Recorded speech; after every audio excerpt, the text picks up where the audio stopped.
consequências, não é mesmo? De uma noite muito mal dormida. São relatos de cansaço durante o dia, sonolência, falta de concentração, por exemplo. Diante dessas queixas, um dentista, um especialista, pode identificar e tratar a doença. E eu estava justamente falando sobre isso. Será que é em alguns casos ou em todos? Não é mesmo? Para apneias leves e moderadas, o dentista é a indicação, porque só ele pode fazer aparelhos intraorais para abrir a passagem de ar. E é isso que nós estamos conversando com o cirurgião dentista, Dr. Diego Rocha. Boa tarde, Diego. Seja bem-vindo. Boa tarde, Patrícia. Obrigado pelo convite. Então, eu já estava com tanta curiosidade, né? Obrigada a você por estar aqui, que a gente estava no meio da música já papeando, né? No meio da curiosidade também.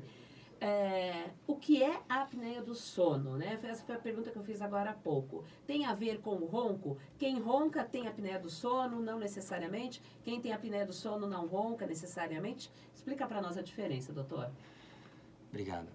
A apneia do sono, ela é um estreitamento das vias aéreas, né? As vias aéreas são é o espaço da respiração que começa desde o nariz, depois ele se curva descendo, passa atrás da língua, né, até chegar nos pulmões. Então, esse estreitamento na região atrás da língua e na região do nariz, né, é o que aí impede, né, a respiração, o fluxo normal da respiração. Isso é a apneia, que esse estreitamento ele pode ser parcial ou total. Uhum. Que seria casos leves ou moderados, então. Exato. A apneia, em geral, ela é uma consequência de um ronco.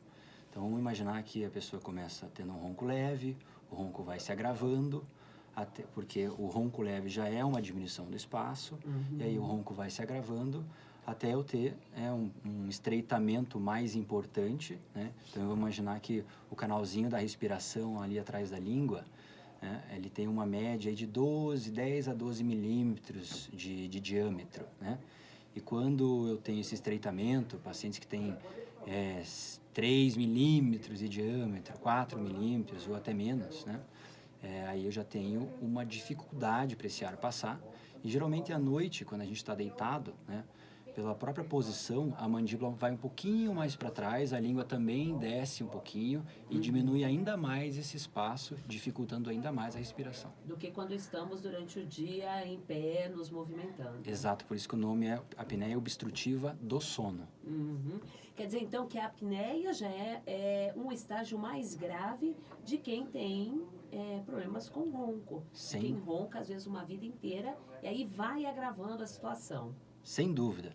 Então, e já vamos deixar o pessoal bem alertado de que é um consenso da medicina que o ronco leve já é um fator agravante para hipertensão, arritmia cardíaca e infarto. Então, você imagina um ronco mais severo e também uma apneia. Hipertensão, arritmia e infarto. até um infarto. Quer dizer, é muito mais grave, muito mais perigoso para a saúde do que achar simplesmente que a pessoa ronca e dá uns cutucos lá na pessoa para ela dormir, passar o ronco e pronto. Sem dúvida, até porque as pessoas elas ficam envergonhadas de falar que roncam, porque elas acham que é uma coisa inata, né? Uma condição, uma característica dela. Mas as pessoas têm que estarem alertadas de que o ronco é uma disfunção, uma desordem do corpo que vai acontecendo ao longo da vida, por conta de, às vezes, em geral, na maioria das vezes, é a criança já que não é desenvolvida da maneira certa. Então, aí a gente vai até lá atrás. O primeiro estímulo para que a gente não tenha um processo de apneia é a amamentação. Para que um adulto de 50 a 60 anos, né, evite a apneia, o primeiro grande estímulo é a amamentação. A importância da amamentação. Porque a amamentação não é só uma questão nutricional. Ela é mais do que nutricional, ela é uma questão fundamental no desenvolvimento do crânio e da mandíbula. Né? E, já aproveitando aqui o espaço, orientar as mães que o bebê deve amamentar sentado. O bebê nunca mamou deitado, só depois da cesárea, por uma condição, né, da cirurgia que a mãe ficava debilitada. Até os índios já sabiam, isso é histórico. Mesmo pequenininho, mesmo recém-nascido? Mesmo pequenininho, a mãe encaixa o bebê, posiciona a boca para fazer a pega no seio e a criança começa a fazer a sucção, né? E esse é o primeiro grande estímulo, que o bebê ele mama ao mesmo tempo que ele respira. Ele não tira a boca da pega. Isso é muito importante para ele aprender justamente, e é onde desenvolve toda essa parte, né, dentária, da arcada dentária, como você falou. Da arcada dentária e do crânio, porque do crânio também. É o desenvolvimento do sistema da mastigação que finaliza o desenvolvimento da cavidade nasal, que finaliza o desenvolvimento da cavidade auditiva, porque a mandíbula é o único osso móvel da cabeça. E o seu desenvolvimento vai modelando todos os outros aspectos anatômicos da cabeça, do ouvido, do nariz, né? Dos músculos, principalmente. Olha aí, atenção mamães, né? Principalmente mamães de primeira viagem também, né? Mais um motivo da importância da amamentação. E que aula que a gente está tendo aqui hoje com o Dr. Diego Rocha, cirurgião dentista. E aí vai fazer a diferença toda lá na frente, na questão do ronco também. Gostaria que o senhor explicasse para nós toda essa relação com a sua profissão, né? Aonde entra, então, o cirurgião dentista em pessoas que têm a apneia do sono? Bom, existem duas áreas específicas que têm condições de diagnosticar e tratar a apneia do sono. É o cirurgião dentista e o otorrino, né? Porque temos duas regiões que, se obstruídas, podem dificultar o fluxo respiratório, que é ali a posição que eu falei, a mandíbula um pouquinho para trás, pouco desenvolvida, a língua é como se a língua estivesse para trás, né? Diminui esse espaço, e aí é onde o dentista entra, e é o dentista o profissional competente para recuperar essa posição da mandíbula, essa posição da língua, e o otorrino, quando existe uma deformidade anatômica do nariz, como, por exemplo, um desvio de septo, né? Uma hipertrofia ali dos cornetos, que é a sensação que o nariz está congestionado, né? Adenoide. E adenoide é uma consequência, a apneia é uma consequência, a adenoide também é uma consequência, porque são tudo inflamações, tudo alterações de um corpo que não funciona. A adenoide já é um processo inflamatório também, porque a criança não estimula a via superior. Por isso que a amamentação, ela inclusive está completamente relacionada à adenoide ou não, né? Então, são todos esses processos, mas o principal que eu gostaria de deixar aqui o recado?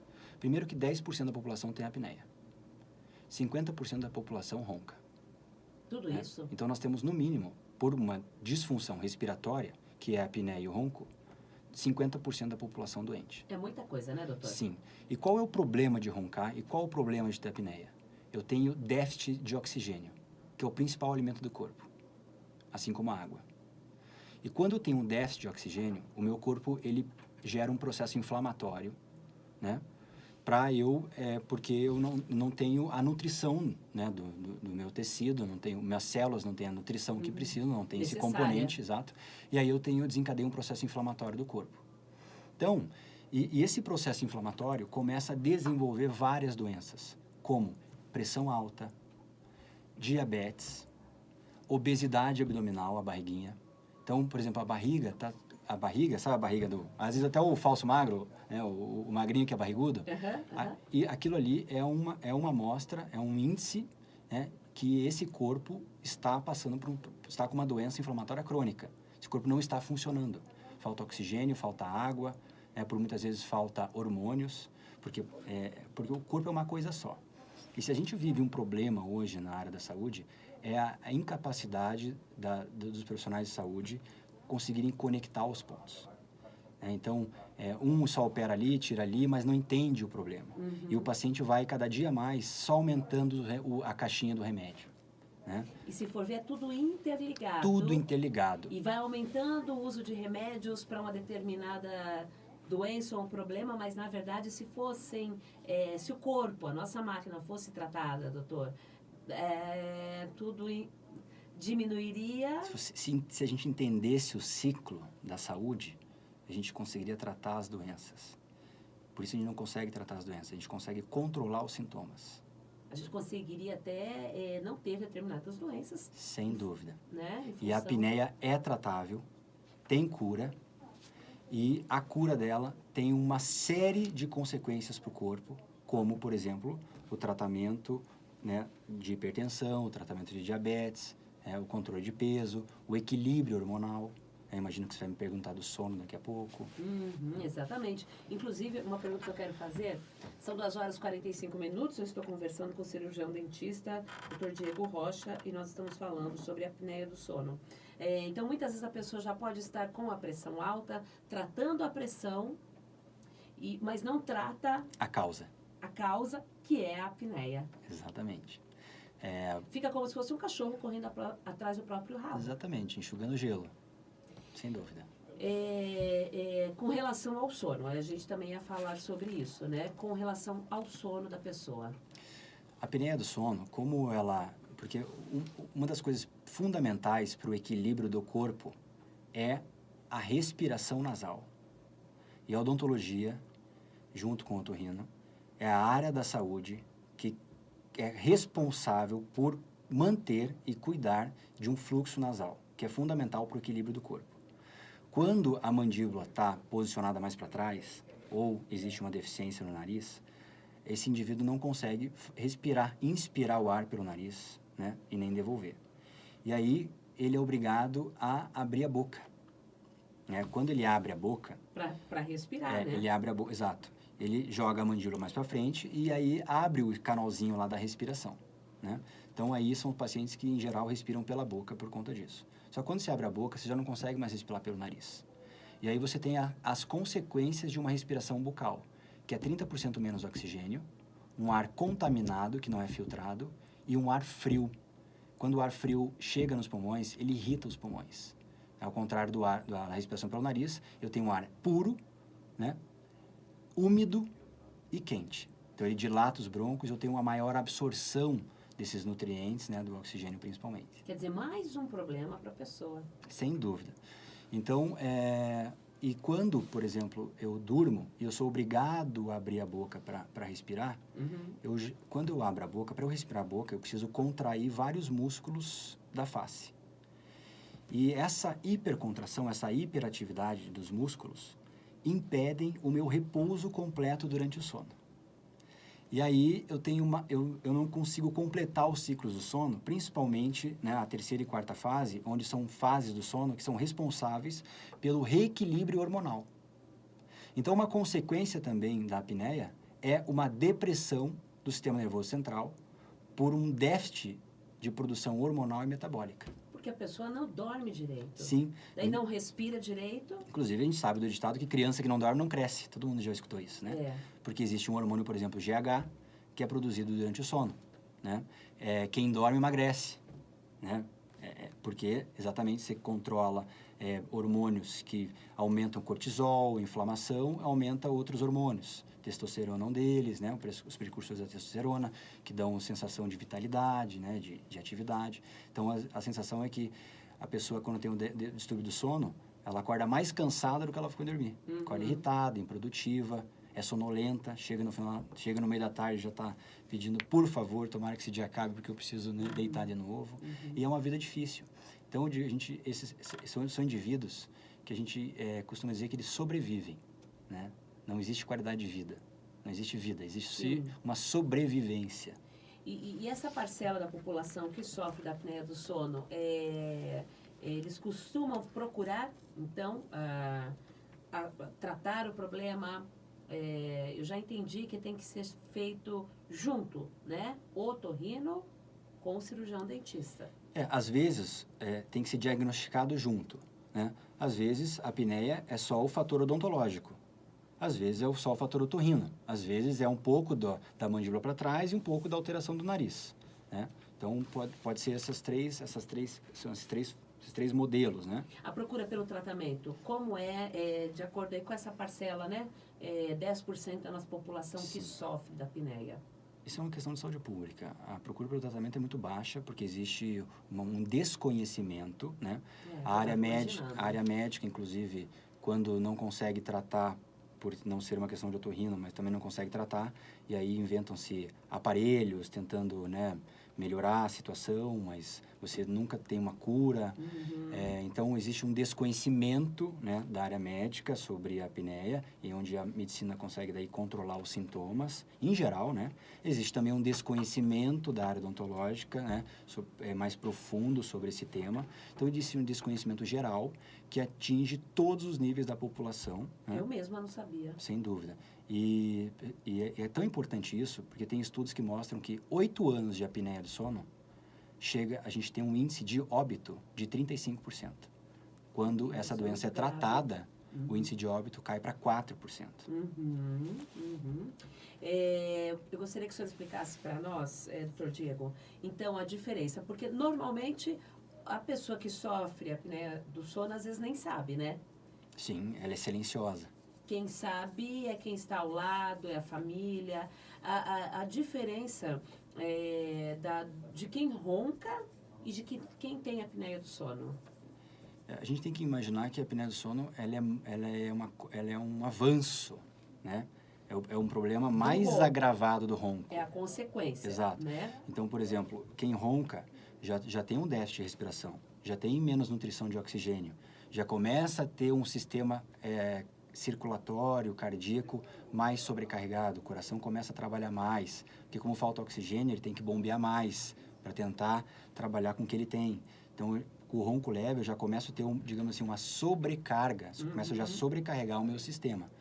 O ronco grave, mais sobrecarga. A apneia, mais ainda. Né? Então, a gente tem que imaginar que é um ciclo. Né? Sim, e em termos de barulho também eu gostaria de entender, porque o senhor estava me explicando, né? Agora há pouco, como é que funciona a pessoa que tem a apneia, que já está no estágio da apneia? Sim. O ronco, seja leve ou seja grave, o indivíduo não para de respirar. Ele respira, só que passa pouco ar. Então, fazendo aquela ressonância. É como imaginando assim, uma pessoa saudável. É uma janela grande aberta com o vento entrando. O que é o ronco? É o vento e a janela fechadinha ali, sabe? Quando o vento começa a passar. Então, o ronco é mais ou menos isso. Não para de passar o vento, mas como o espaço é estreito, ele causa essa ressonância, esse barulhinho. Foi claro a minha analogia? Sim, deu para entender. E a apneia é você fechar a janela totalmente. Né? E aí fica segundos sem respirar. Só que daí depois a pressão é tão grande que essa janela abre e o ar passa de uma vez. Então, para quem tem apneia, o paciente parece que daí ele fica segundos, 30 às vezes segundos sem respirar, e de repente ele se afoga, assim. Né? Como se estivesse morto, inclusive. Exatamente. E dali um pouco ele volta. Inclusive o relato das esposas às vezes eu acho que meu marido morreu. É verdade. Saúde pública, quem precisa de atendimento pode procurar o SUS? Nós estamos num caminho, existe uma falta de conhecimento sobre isso, né? Então, o SUS, infelizmente, não consegue atender essa população ainda, não consegue. O que o SUS consegue fazer é controlar as doenças, como a hipertensão, a diabetes. Infelizmente, nós vivemos um momento que a saúde não tem condições de tratar a causa, infelizmente. Que é o que nós falamos agora há pouco, né? Dr. Diego Rocha, muito obrigada pelas suas informações. Nosso tempo é curto, rádio, né? A gente está chegando ao fim da edição do nosso programa, mas foi uma aula, para mim, foi verdadeiramente uma aula, inclusive sobre a importância da amamentação. Imagina. Obrigado você pela curiosidade, que nem eu sabia, é uma troca, né? Muito obrigado. É verdade, a curiosidade do dia. Muito obrigada, uma boa semana para você. Obrigado. Agora faltam